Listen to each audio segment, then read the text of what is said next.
Hi guys, welcome to the preview of India versus Australia, the semi-final of Champions Trophy 2025 to be played in Dubai today. Uh, उससे पहले हम preview तो करेंगे, उससे पहले हम रिव्यू करते हैं पिछले मैच का जो इंडिया वर्सेस न्यूजीलैंड का हुआ सेम दुबई के स्टेडियम में। तो वहाँ पे टॉस जीत के न्यूजीलैंड ने इंडिया को कहा कि बैटिंग करो एंड देन इंडिया ने 249 रन्स बनाए। जैसे मैंने आपको कहा था कि मैंने प्लेयर्स प्रिडिक्ट किए थे कि रोहित शर्मा या शुभमन गिल में से कोई एक रन करेगा एंड श्रेयस अय्यर एक अच्छा सपोर्टिव हैंड खेलेंगे, बट हमने देखा कि रोहित शर्मा और शुभमन गिल में से किसी ने भी रन नहीं किए उस दिन।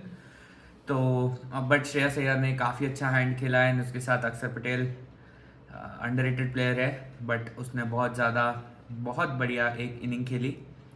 एंड देन उसके बाद हार्दिक पांड्या ने मैच फिनिश की। आई थिंक थोड़े और सिंगल्स हार्दिक पांड्या ले सकते हैं, थोड़ा ट्रस्ट कर सकते हैं अपने पार्टनर्स को। तो मुझे लगता है कि 250 की जगह 260 हो सकता था एंड 260 और ज़्यादा प्रेशर डालता है न्यूजीलैंड पे। तो आज आई थिंक ये गलती हार्दिक को नहीं करनी चाहिए। उसके बाद आते हैं बॉलिंग पे। अब न्यूजीलैंड ने स्टार्ट किया था तो रविंद्र एंड विलियम ने ओपन किया था एंड वो लोग ठीक लग रहे थे यार। पिच पे ऐसा नहीं था कि उनको बहुत परेशानी हो रही थी या ट्रबल हो रहा था। बट इंडिया ने स्पेशली हार्दिक पांड्या ने रचिन रविंद्र को बाउंस आउट किया एंड देन इंडिया ने अपने मिस्ट्री स्पिनर को अनलीश किया। एंड हम नहीं बोल सकते अक्षर का कंट्रीब्यूशन, क्योंकि वो सामने के एंड से बहुत टाइट रख रहा था बॉलिंग। तो जैसे वो टाइट रख रहा था तो उन लोग को अटैक करने के लिए एटलीस्ट अटैकिंग मतलब इतना टाइट रख रहा था कि अब कितने ओवर्स थे जिसमें उसने एक दो तीन मैक्स 3 रन दिए and required run rate around 5 का था। शुरुआत में 250 अगर चेस करना था तो वो 3 रन के मल्टीपल ओवर्स ने बहुत प्रेशर क्रिएट कर दिया न्यूजीलैंड पे। एंड जब वो चक्रवर्ती के सामने कोई भी शॉट खेलने के लिए गए तो वहाँ पे उन्होंने अपना विकेट खोया। देन केन विलियमसन आए। केन विलियमसन ने काफ़ी एक अच्छी इनिंग खेली। पहले 60 बॉल्स के लिए it looked the same what Virat Kohli played against Pakistan, similar तरह से खेल रहे थे विलियमसन। बट यही फ़र्क था इंडिया और पाकिस्तान के बीच में इस टूर्नामेंट में। जो भी लोग क्वेश्चन कर रहे हैं या बोल रहे हैं कि हमारे साथ आके 10 मैच खेल लो, भाई यहाँ पे क्लियर हो जाता है कि यही फ़र्क है कि इंडिया ने हार नहीं मानी। इंडिया के पास बहुत तगड़े बॉलिंग ऑप्शंस हैं। जैसे आप कहते हो कि सलमान आगा और खुशदिल आई थिंक जो है वो हमारे ऑलराउंडर्स है, वो बॉलिंग कर सकते हैं। अरे भाई क्वालिटी में डिफरेंस देखो। आई एम नॉट टेलिंग कि वो बैटिंग में चलो सिमिलर मान सकते हो उनको, जो उनकी रिसेंट परफॉर्मेंस है उसके हिसाब से अक्षर और जडेजा से, बट बॉलिंग में यार कोई कंपैरिजन है? कोई कंपैरिजन नहीं है। क्योंकि नहीं था भाई, दिख रहा था हमें कि कोई कंपैरिजन नहीं था यहाँ पे। क्योंकि जडेजा और अक्षर बहुत बहुत बहुत टाइम से खेल रहे हैं, बहुत एक्सपीरियंस्ड हैं, बहुत जगह बॉलिंग की हुई है उन्होंने। अक्षर ने इतनी अच्छी बॉलिंग करी थी T20 वर्ल्ड कप में, अभी इंग्लैंड के सामने आपको याद है, तो जब आ रहे थे पहले बॉल पे विकेट ले रहे थे। And match changing bowling innings की है उन लोगों ने। मैंने अक्षर पटेल को लाइव अहमदाबाद में एक टेस्ट में देखा इंग्लैंड के सामने, जहां उन्होंने आते ही पहले ओवर में 2 विकेट ले ली थी। वो मैच कुछ 2 दिन में ख़त्म हो गया था और अक्षर पटेल वॉज टू गुड। सो आप नहीं कर सकते हो कंपेयर हमारे लाइक टॉप के ऑलराउंडर्स को कोई भी और रेगुलर ऑलराउंडर से। क्योंकि आप एक्यूरेसी देखिए, अक्षर ने गिन के 2 ओवर थी जिसमें उसने 6 और 7 रन दिए थे, जहाँ पे एक एक बॉल उसकी लेग पे आ गई थी या एक कट दे दिया था उसने। उसके अलावा 8 ओवर्स में उसने एक भी लूज बॉल नहीं दिया एंड लास्ट में जाते जाते सबसे prize wicket of Kane Williamson भी उन्होंने लिया। तो ये फ़र्क है यहाँ पे ही इंडिया का डिसिप्लिन, जो मुझे पाकिस्तान के सामने भी दिखा एंड मुझे न्यूजीलैंड के सामने भी दिखा है कि सिंगल्स तक देने को रेडी नहीं है।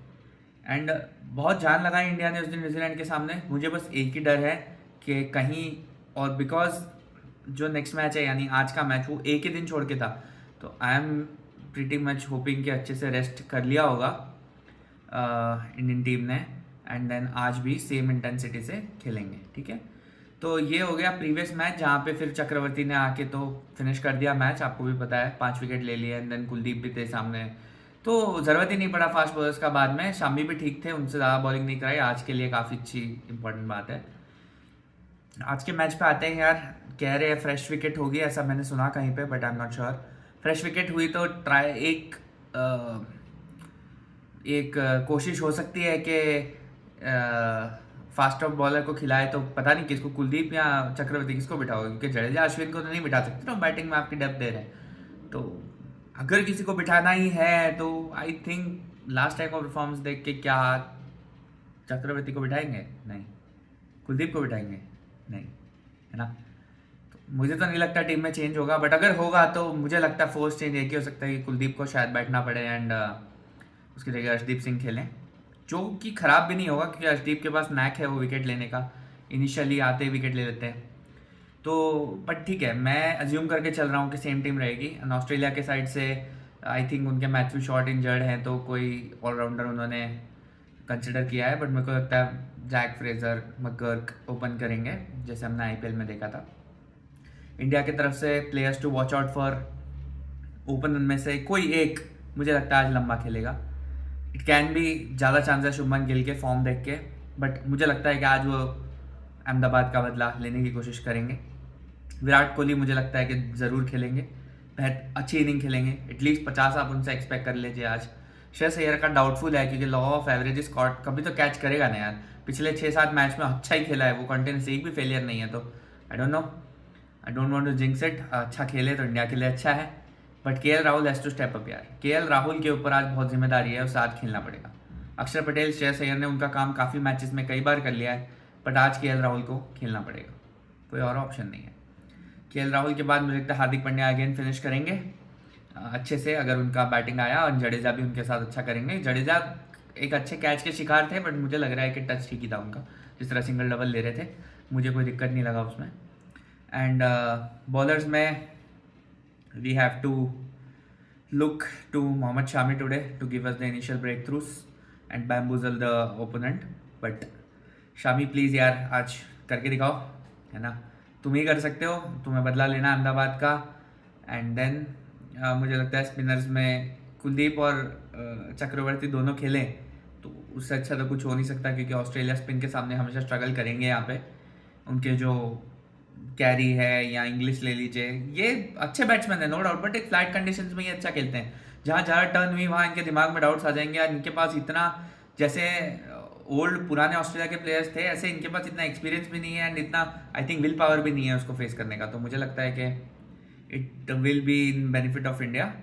एंड तो ये इंडिया की तरफ से मुझे लगता है कि मेन प्लेयर्स रहेंगे। ऑस्ट्रेलिया की तरफ से अगेन एडम जाम्पा, ऐसी कंडीशंस में उनसे अच्छा कोई बॉलर नहीं है, वाइट बॉल के काफ़ी अच्छे बॉलर हैं। एंड बैटिंग में देखा जाए obviously India's nemesis Travis head, भाई वो खेल गया तो हम ही क्या कर सकते हैं, फिर से वही 2023 की यादें मैं पिछले 2 वीडियोस में भी मेंशन कर चुका हूँ। इतना दर्द है, सबको है यार, सिर्फ मुझे नहीं है, हर क्रिकेट फैन को है ना।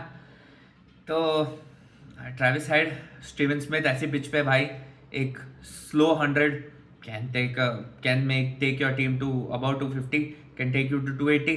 Steven Smith is a very important player, similarly Labuschagne। तो ये 4 प्लेयर्स हैं, उन पे मेरे को ज़्यादा ट्रस्ट है। फास्ट बॉलिंग में मुझे नहीं लगता यार, मुझे लगता है सब पिटेंगे, अगर इंडिया ने आड़े तो ले लिया तो पिटेंगे, पिच अगर थोड़ी भी सपोर्टिव रही तो मुझे लगता है कि उनकी फास्ट बॉलिंग में इतना डेप्थ है। तो ये 4 प्लेयर्स ऑस्ट्रेलिया की तरफ से। And what I predict is if India bat first, they make 300, they deflate Australia. That should be the approach. And if India bat second, get Australia out under 200, finish it in 30 overs. That should be a statement. ये India को करना चाहिए। अगर आप Dubai में खेल रहे हैं, कंडीशंस आपके सपोर्ट में हैं, आप कंडीशंस को जानते हैं, ये आपका अप्रोच होना चाहिए। इस रूथलेसनेस से आपको उनको हराना है, क्योंकि जो उन्होंने हमारे साथ अहमदाबाद में किया था, they deserve one back, right. तो मुझे यही लगता है कि ऑस्ट्रेलिया पिछले 5 साल में इंडिया से ज़्यादातर हारती ही आई है। मेरे 2019 वर्ल्ड कप ले लीजिए, इंडिया जीता, उसके बीच में बायलैटरल्स ले लीजिए, इंडिया जीता। 2023 वर्ल्ड कप का फर्स्ट मैच याद कीजिए, चेन्नई में, इंडिया जीता। बट द प्रॉब्लम है हम एक फाइनल हार गए, ठीक है। हम एक फाइनल पे, मैं नहीं जज कर रहा हूँ कि हमारी इंडियन टीम वीक है उनके सामने, मुझे लगता है दोनों का टक्कर का मुकाबला है। Australia on given day can beat India as it is like Pakistan, but वो दिन बहुत कम आता है कि पाकिस्तान अपने गिवन डे पे सब चीज़ें उनके हित में जाती हैं, वो जीते हैं। ऑस्ट्रेलिया का थोड़ा ज़्यादा आता है इंडिया के मुकाबले, नॉट इन ऑस्ट्रेलियन कंडीशन, इन सब continental conditions. So what I think is India can do it, India should do it, India will do it, ठीक है। तो मुझे यही लगता है कि आज हम इंडिया की एक रिवेंज देखेंगे 2023 वर्ल्ड कप के फाइनल की. नॉट एग्जैक्टली रिवेंज वाला revenge, but what I think is India will perform well and we will be on the winning side, and then we will prepare ourselves for final against New Zealand or South Africa. Mostly I am thinking it will be South Africa and we will have a repeat of T20 World Cup and वो काफ़ी टक्कर का match रहेगा. But आज के focus में मुझे लगता है कि India should play fearless cricket and should show Australians how to silent a crowd. Okay? So thank you guys. Please नीचे कमेंट कीजिए जो आप सोचते हैं, जो आपके व्यूज़ हैं. I am always open for a discussion and फिर देखते हैं मैच के बाद क्या होता है. बीच में वीडियोस डालने का एज ऑलवेज मैं ट्राई करूँगा कि मैं डालूँ. ठीक है, तो लाइक कीजिए, सब्सक्राइब कीजिए, देखते रहिए चैनल. मैं शॉर्ट्स लेके आता हूँ बहुत सारे मैचेस जो अटेंड करता हूँ उनसे, एंड ऑल्सो मैं ट्राई कर रहा हूँ हर मैच, जो अच्छे मैच है उनका प्रीव्यू बनाने का, एंड ऑल्सो बीच में कोई वीडियोस डालने का, और अपनी लाइफ से रिलेटेड भी वीडियोस मैं डालूंगा इस चैनल पे. सो सब्सक्राइब कर लीजिए and thank you for watching. Bye.